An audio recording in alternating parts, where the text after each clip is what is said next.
Click! Just like that, Chris steps right on a landmine. Everyone's panicking, their hearts pounding out of their chests. As soon as Devi, the tour guide, hears landmine, he bails on them faster than you can say run, yelling, "I'll get help!"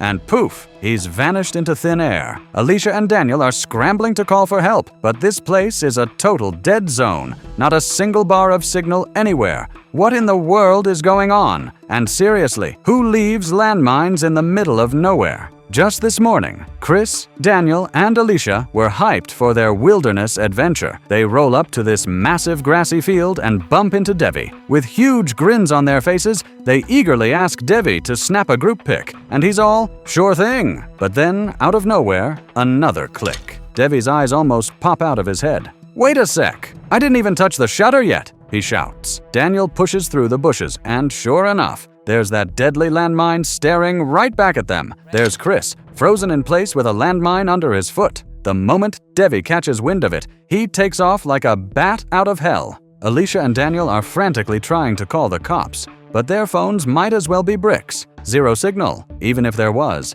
Daniel wouldn't lift a finger. Why? 'Cause Alicia used to be his girl, and Chris slid into her DMs behind his back. Daniel and Alicia were about to tie the knot, so Chris and Alicia decided to call it quits. Little did they know, Daniel knew the whole time. He's the one who set up this camping trip and that landmine accident just to get revenge. When Alicia's affair gets exposed, she's a mess. Tears streaming down her face. She's begging for mercy. "I'll never do it again," she sobs. Cheating? It's like a slippery slope. Once someone betrays you, more often than not, they'll do it again. And Daniel's so done with her, vowing never to look back. There's no way he's giving her another chance. Alicia's out here cheating on Daniel's buddy. And Daniel, he's so steaming mad, he just chucks a shovel at him and storms off. Meanwhile, Chris is standing there, petrified, 'cause he's got a landmine under his foot. One wrong move, and it's game over. If Alicia wants to save her man, she's gotta dig a massive pit, like, right now. And even then, it's a total Hail Mary. If they're lucky as hell, Chris can leap into the pit and maybe, just maybe, survive.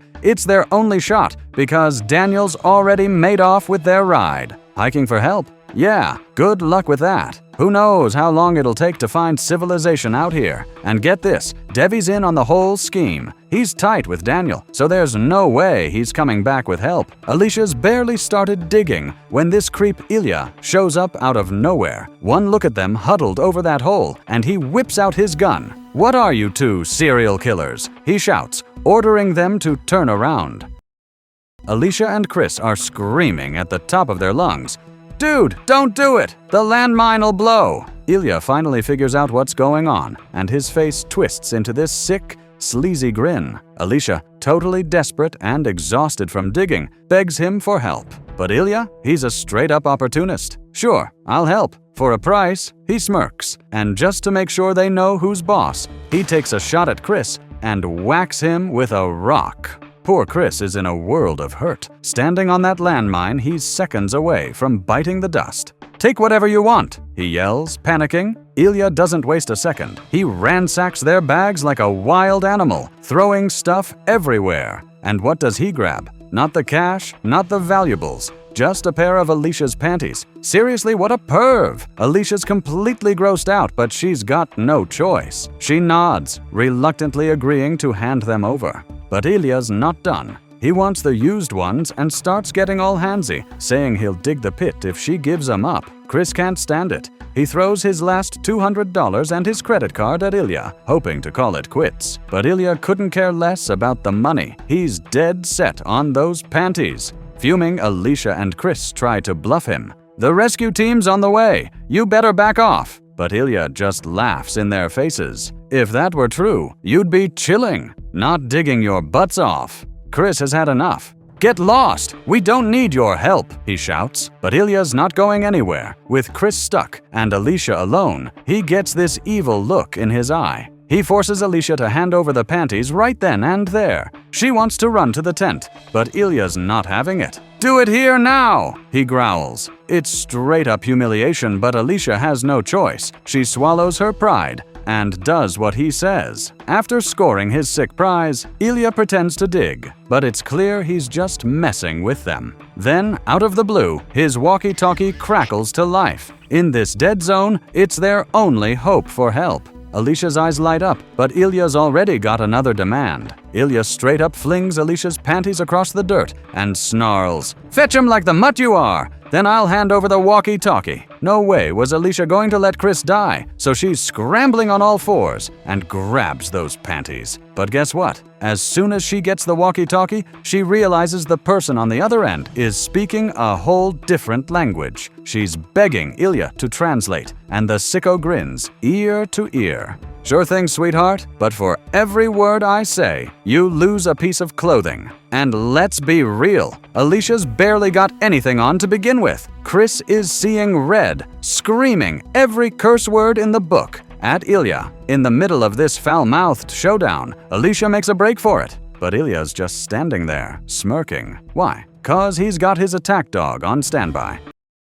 In no time, the dog's got Alicia by the shirt, dragging her back. Chris manages to hook Ilya's shotgun with a chain, but when Ilya shoves Alicia in front of him as a human shield, Chris freezes. He's got the gun, but he can't risk blowing Alicia away. And with that, Ilya drags Alicia behind a rock, and you know what goes down. Ilya's dog launches at Chris like a furry missile. Chris, thinking it's his last shot, pulls the trigger. Holy crap, he misses the dog and hits Alicia instead. And get this, after the dog knocks Chris clear off the landmine, he realizes it's a fake. Daniel was just yanking his chain the whole time. But that prank cost Alicia her life, and now Chris is left with nothing but rage and regret. Fast forward a year. A mom and her daughter Lika are hanging laundry at home when Chris shows up. The mom's all smiles, thinking he's a friend of her husband. But when Ilya comes back and spots Chris, his face turns as white as a sheet. He knows he's in deep trouble.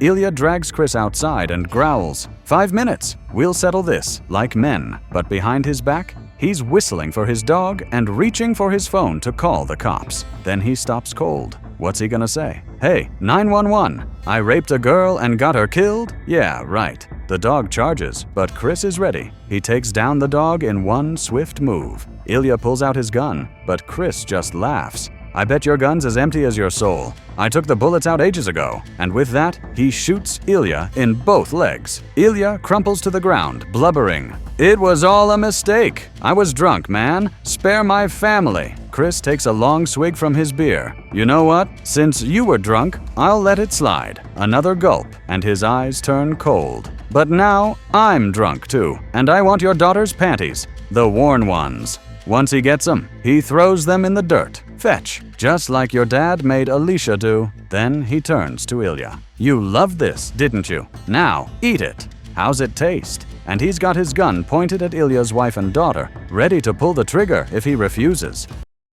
The mother and daughter are convinced Chris is a total creep, but as soon as he spills the beans on all the messed up stuff Ilya did, they're like, "Whoa, the real psycho's been right here in our lives." And then Chris is like, "Let's play Russian roulette." He loads just one bullet into the 6-chamber revolver. "Lika, you take off a piece of clothing, and I'll pull the trigger," he says. After each shot, he spins that chamber. Lika's got a 1 in 6 shot of getting hit. If she strips down completely and somehow still hasn't caught a bullet, he'll let her go. Ilya's losing his mind. "No way I'm letting my daughter risk her life," he yells. Chris gets all fired up. "Alicia had a 50-50 chance, and I pulled the trigger. Your daughter's odds are way better, so what's your problem?" The first shot clicks, empty. Lika's dodged a bullet, but the relief doesn't last long. Chris spins the chamber again and pulls the trigger a second time. Bang! Lika goes down. Chris is shocked. He didn't expect it to actually happen. There's no sense of victory, just this huge pit of sadness in his stomach. Sure, getting revenge felt good for a second, but Lika didn't deserve any of this. She was innocent. In the end, Chris doesn't pull the trigger on Ilya. This is his ultimate payback. He knows that making Ilya live with the guilt, seeing his daughter die because of his own actions, is 1,000 times worse than a quick bullet to the head. This flick's called Landmine Goes Click. Yeah, it's a low-budget movie, but trust me, once that landmine gets stepped on, The non-stop drama and wild twists will have you hooked. If you're loving this video, smash that like button, hit subscribe, and I'll catch you in the next one.